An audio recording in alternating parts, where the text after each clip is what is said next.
2024, I have the privilege of interviewing 52 amazing authors in 52 weeks. And today, we are joined by author Katrina McGhee, whose book resonated with me more than you will ever know. And the title is Taking a Career Break. If you've ever heard me speak before, you've heard me say this line, which is so appropriate for today's interview, is we have to learn to no longer be held hostage by salary and benefits. Hi, Katrina. Hi, Lisa. Oh, I like that. I'm keeping that. I'm stealing it and I'm keeping it. You can have it. Listen, your book really packages all it up in a nice bow because I personally, as a person who was an entrepreneur, but also working somewhere else. It was online, right? It was pretty flexible until it wasn't. And it hit me one night.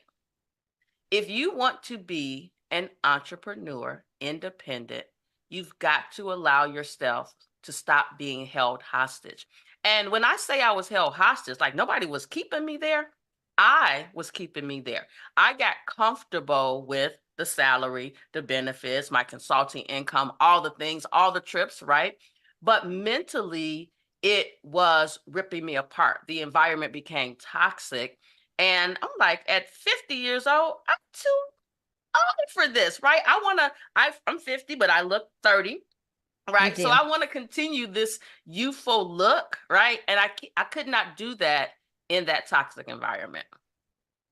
That is So, amazing that you recognize that though. It's oh, hard. It's hard to take that initiative to get out, but I 1000% agree with you. It's essential to our well-being. yes, Mhm. yes. So tell us your story because you wrote this book for a reason, and we want our listening, viewing audience to grow with the both of us. And trust me, I'm going to text several folks when this episode airs and say, you must read this book, you must watch this interview because it is time to break free. Amen. I love that. Okay. My story, I wrote this book. It all started with my own experience. So I've been a coach for 7 years, coaching on career breaks. I've supported and coached 80 plus career breaks. It's incredible, right? But it all started with me and having to face a similar challenge to the one that you described. So I had a great first corporate career. I was an actuary. You talk about the job security, the benefits, the salary. I mean, I was making more than either one of my parents individually was making in my first job at 21, being an actuary in Atlanta, Georgia. And I knew pretty early on that wasn't going to be my forever thing, but it was so good, it was hard to leave. So I was there for 8 years. But how do you escape golden handcuffs? Well, you just trade them in for a different pair of golden handcuffs. So I went to get my MBA at a top 20 business school. And then I decided to go work as a market researcher at General Mills in Minneapolis. And I thought, man, I've changed my career. I'll find more alignment, more ease. Ultimately, though, I had a very real moment, day of reckoning where I had to face the fact that corporate life was not for me. The corporate grind was not something I wanted to be in anymore. And honestly, I was just really burnt out. And so in my early 30s, I had this awareness, but I didn't know what to do with it. So I hired a life coach back in 2011, and through my work with her and really thinking about all the ways I was imprisoning myself with choices that didn't feel like choices, I finally had this epiphany when I felt safe and free enough for my brain to offer it up that I just wanted to travel around the world for a year. I didn't have any money saved up. I had $1,500 in my bank account, a lot of student loan debt, and a great job. But I made a plan. I saved $40,000 in 18 months. I gave my job 8 months' notice, and I left to travel until I ran out of money, which was 20 months. And when I came back, the seed to create this book was planted because I landed 5 job offers in just 5 weeks of searching for a job. So from the day I had my resume up until the day I landed a job, it took 5 weeks. I had 5 offers, dream job, promotions, raises, all the things. And while I didn't really want to go back to corporate at that stage of the game, I had a lot of debt still from my business school degree, over $40,000 worth. And the way that I knew how to pay it off quickly was to go back to corporate, play the game, but do it with intense focus, and I paid off all of my debt in less than 2 years. So I was very excited about that. I could then get certified as a life coach and do my business on the side. And then I left to become full time in my business and start helping people in a bigger way on a bigger scale. But that was the seed that was planted for this book that became how to take your life back, essentially. Oh, wow, wow, wow, and wow some more. So first of all, I am jealous that you got to travel all those months because I love to take that passport out and that suitcase and go. The virtual world is nice, but it's just something about being um, in a setting with others and networking and collaborating that, virtually is difficult to do. But I bet during that you said 20 months, right? Yeah, 20 months. That's right. Right. For the people all the way in the back, 20 months. Yeah. But I think something that's really important, you don't quit your job without a plan. You can see the signs all over the walls, right? That it's toxic, that you're not happy. And while you're being the corporate hero, you got to make a plan. You got to execute the plan. You don't have to tell everybody else about your plan because the plan is for you. But the minute you put those wheels in motion, I don't know about you, but for me, when I put those wheels in motion, I started to feel this peace. Like the chains were breaking. They weren't broken yet, but they started to break. But simultaneously, I started feeling very uncomfortable. And I made up in my mind that I was going to be comfortable being uncomfortable because I knew that that's where the magic lies. And so when I did it, it was like, what took you so long to make that change? So what did you do those 20 months? I know you traveled, but like, Yeah. did you cry? Did you scream? What did you do? Mm. Yeah. So I had been, oh God, I'm going to be super real in my answer. I've been planning for this break for nearly 2 years. It was a dream come true. It was something I was insanely proud of. And girl, you did it. That's like what kept running through my head as I was inching close to that 40K. But unexpectedly, a week before my break started, my younger brother, who was my favorite person, unexpectedly passed away. And that was the singular most awful moment of my whole life. So now I have this amazing experience that's like a capstone experience of my, to that point, adulthood mixed with the worst moment of my adult life. And so I had to find a way to let both of those realities coexist. And I had to get very clear on what is this break really about? Is it about something different? Is it about the same thing? And what am I willing to do for it? And what am I no longer willing to do for it? And ultimately, I coach my clients with this and I talk about this in the book, but developing a clear purpose statement and knowing what the 4 themes or pillars of your break would be, so how you're going to achieve success, what you want to focus on, was so essential to me regrounding so that I could have a really great life-changing experience in the midst of the worst moment of my adult life. And so, there was a crap ton of crying. I remember the first thing I did was a 3-month road trip, and my then boyfriend at the time was so kind. He was like, I'm going to come with you. We're going to make it an adventure. He worked remotely back then. So he was like, I'll just make it work.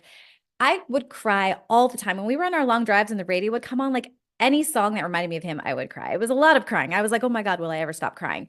But I also had this insane sense of freedom, knowing that no one owned my time, knowing that I could do whatever I wanted. There wasn't like, oh, if I sleep in today, I'm going to pay for it tomorrow. And quite honestly, I sold almost every single thing that I had ever purchased: Pottery Barn furniture, Crate and Barrel stuff, right? Like it was all gone.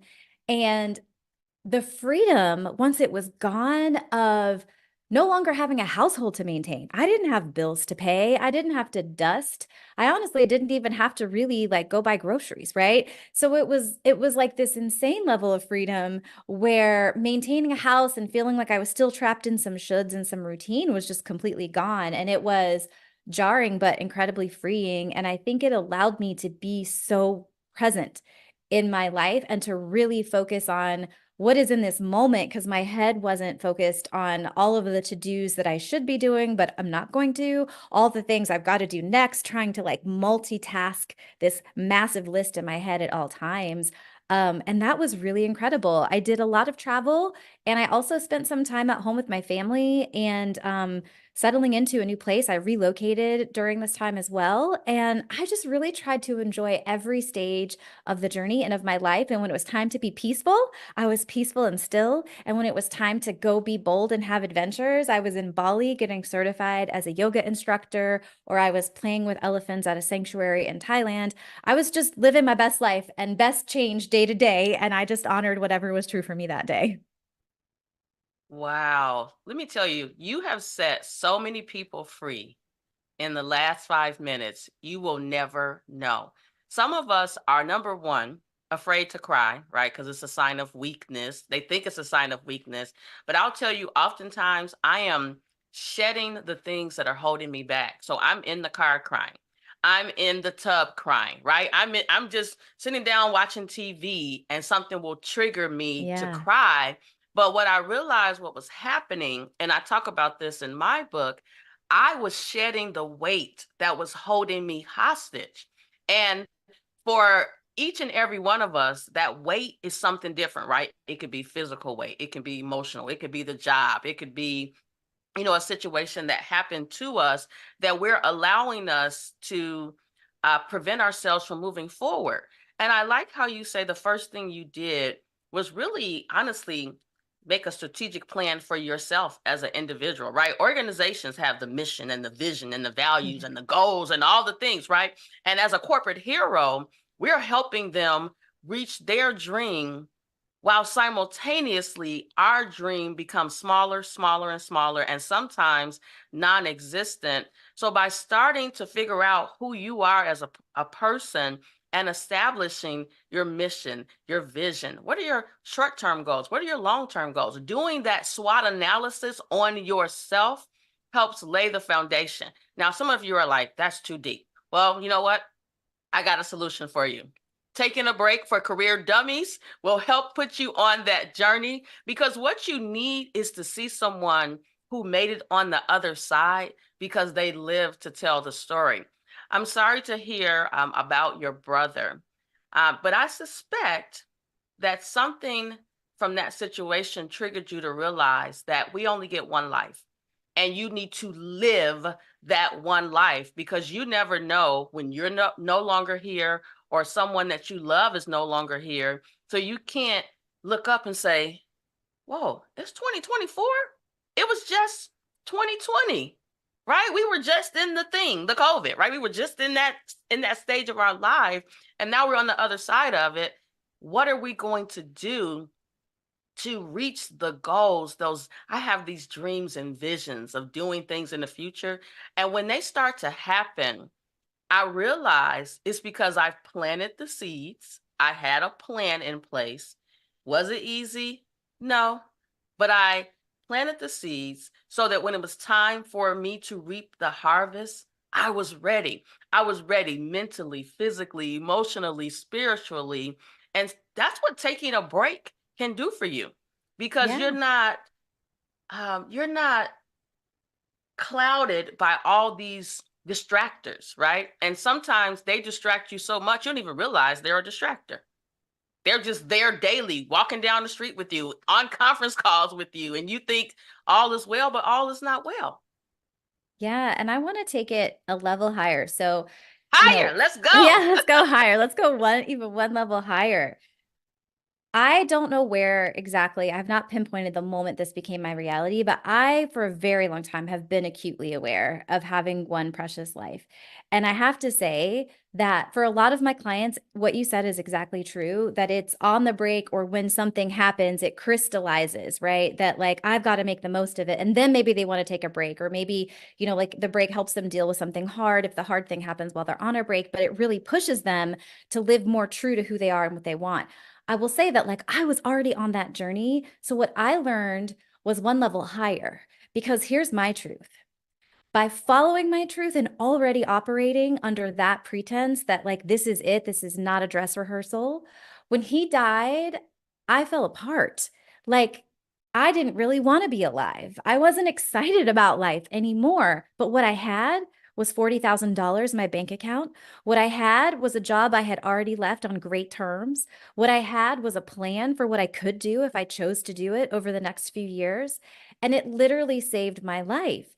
And I really believe that life is going to do some really hard crap to you. It's going to deliver amazing gifts, and it's going to take things away that you don't want to leave, and it's going to deliver some devastating blows. And what I have found to be true, and what this moment solidified for me, is that when I'm living in my truth and I'm chasing down my dreams, when those things happen, because they will happen regardless, I am 1000% better prepared and more grateful to be alive because of the journey I am already on. So I want to be standing in the place of a person who's trying to take a break to change her life and give herself what she needs when a really hard, awful thing happens, instead of sitting in my corporate jail cell feeling like I'm not even playing big, I'm not even being true to myself. And now this horrible thing happens, and now I have to figure out how to save money, or I just have to impulsively quit my job because my grief is so overwhelming. I just can't fake it in this place that's stealing a piece of my soul every day. And so it's like there really is no reason not to be moving towards your dreams. You can't always make rapid progress. Like some days, the best you can do is not give up. But are you moving in the right direction, or are you moving further away? Wow, wow, wow. I heard a speaker recently say, I'm going to drop these gems and see where they land. You just dropped so many gems, so authentic, so transparent in your story. That's what people need, right? We don't need the fake version of Katrina. We need the authentic, this is how I felt, this is what I did, I'm a real person version of the story to help others grow. I remember a time in my life where I decided that I didn't want to be here anymore. And it literally took me about 30 years to share that story, because the version of me that I am today, no one would have ever believed that was me, but it was me. And I'm sharing it because I want others to know that if you make it on the other side of the thing, you must help others grow, because you live to tell your story. You live to help us figure out what our plans are. And speaking of plans, this book, I feel like this book needs a journal to go with it, You're the second because person that said that to me this week. Maybe that's a sign from the universe. it is a sign. So here's the reason why you need a journal for this book. Okay, Yeah, tell folks, you me. need to buy this book. Okay, you need to buy this book because it gives you step-by-step guidance, and it answers some questions that you probably have circling around your head, but it also gives you that aha moment, like, yeah, I was feeling like this too. And okay, now it's not just me, even though it's not just you, right? It's millions of people in the world, if Yeah. they Oh want my to admit it gosh. or not. Yeah. But you walk us through start to finish the break, right? You don't just say, like my father, when I was younger, he said, so you quit your job before you had another one, right? So, but Yeah. in the book, what you're walking us through are the steps. And the steps they're very calculated, right? So you start off, and we're not going to tell them all this in the book because we need them to read, we need them to buy their own copy of the book.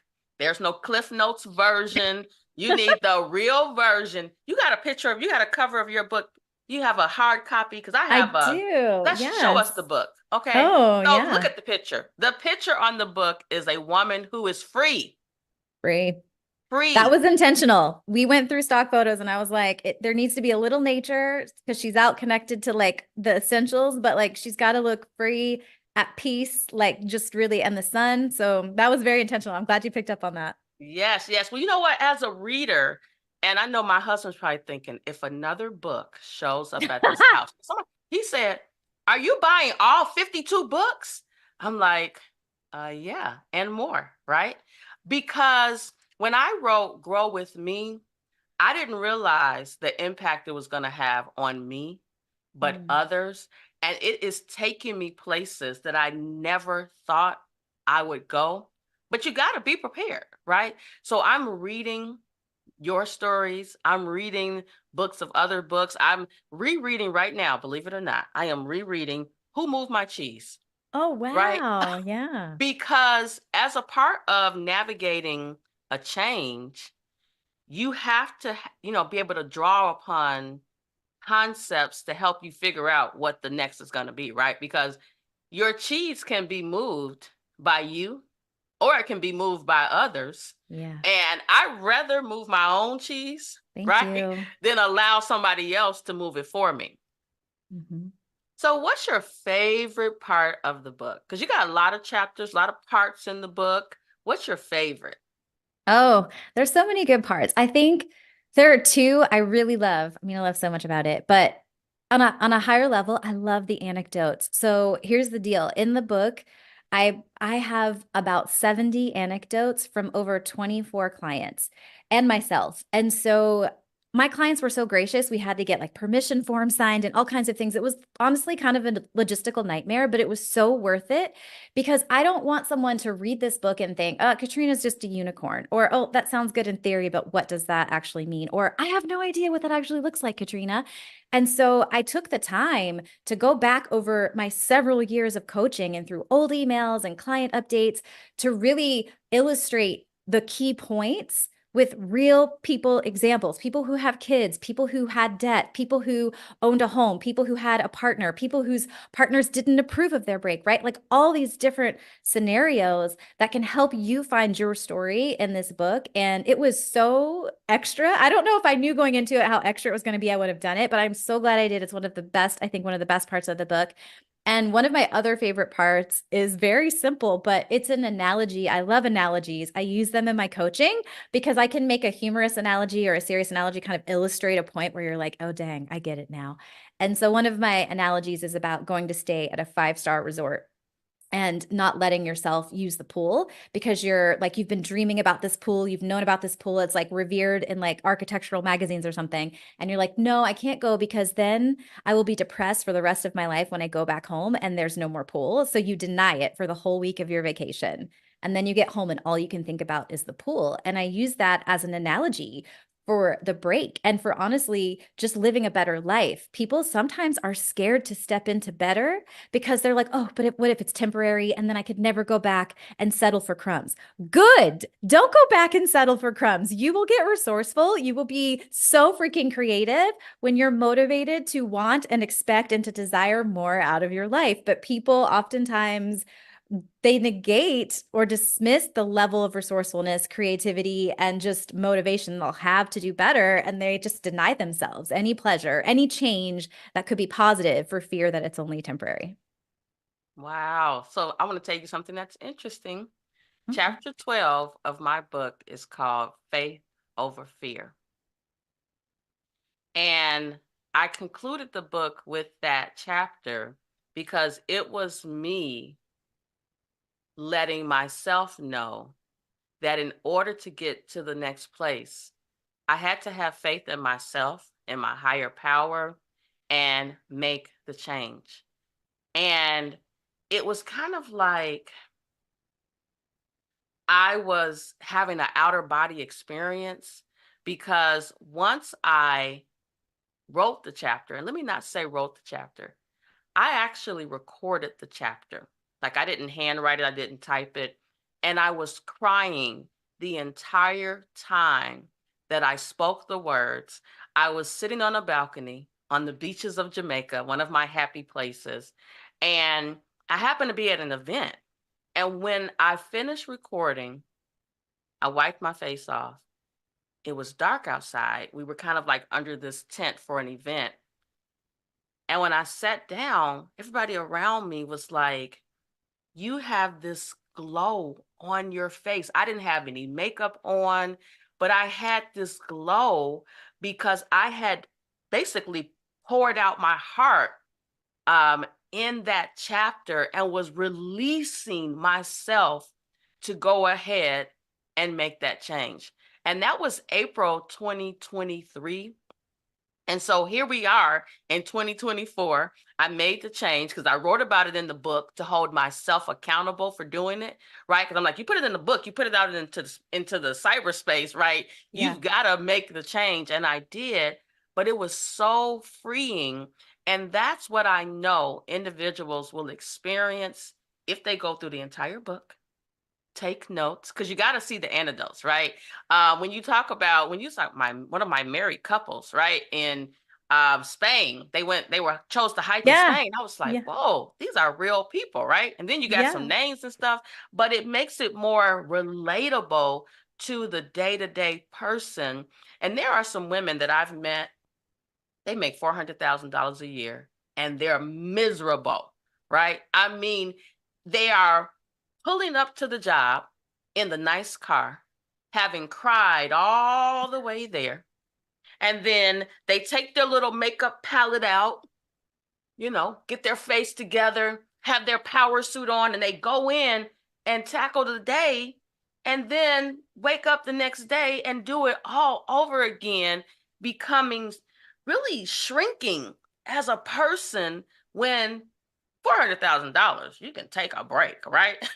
You took a break with Yeah. $40,000. Yeah, So, for 20 months. I mean, for 20 months I took a break. Yeah, I love that you just describe it so acutely so that I think there are people listening that can relate to that. But it's a perfect example that we have this misunderstanding that money is directly correlated to happiness. If I can just have more achievement, if I can make more money, of course I'll be happy. And when that doesn't work, we just keep doubling down and then we create a gilded cage because now we're trapped by all the things that we have to continue affording and continue like paying for, right? Because of this expanding income that we've got. And it's like a prison. It's a prison of our own making. And we feel like it's of someone else's making. It's just life prison. Like we just ended up in a life prison. And it's like, no, you actually have a door and you could choose to go through it at any time. Doesn't mean it's always going to be comfortable or feel good, but it leads to the whole wide world, not just the cage. But I love how you just really described that because I think a lot of people experience that and they're doubling down on goals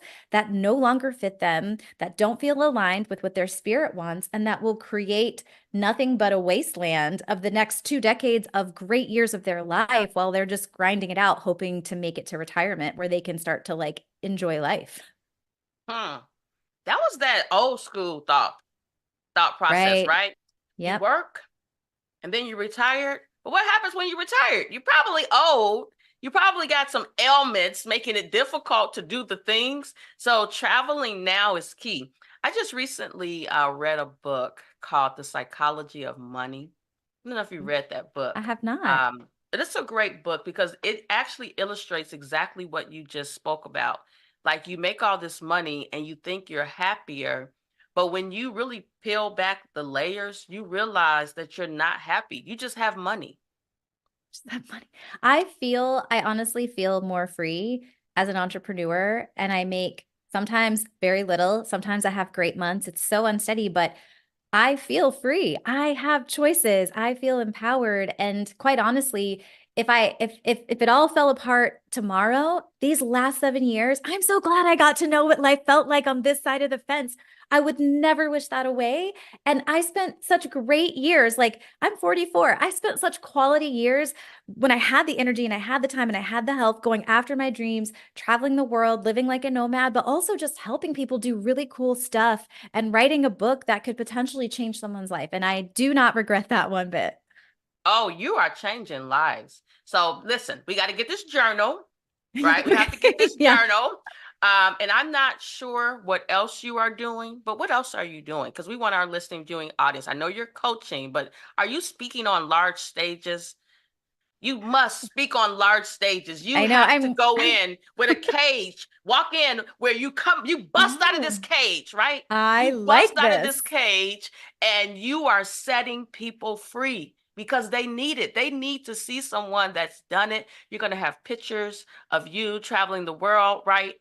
I'm teeing you up for the I love next. this. I am here for it. You are brilliant. I am loving this. Yeah. So I've been stepping on a few stages in the last year, and I'm actually going to be doing a career expo for a big women in business, women in corporate foundation. So I'm really excited for that. That's coming up. But I was just on live TV for the first time. I did three-day segments. It was so nerve-wracking, so beyond my comfort zone, but I practiced what I preach. I survived it.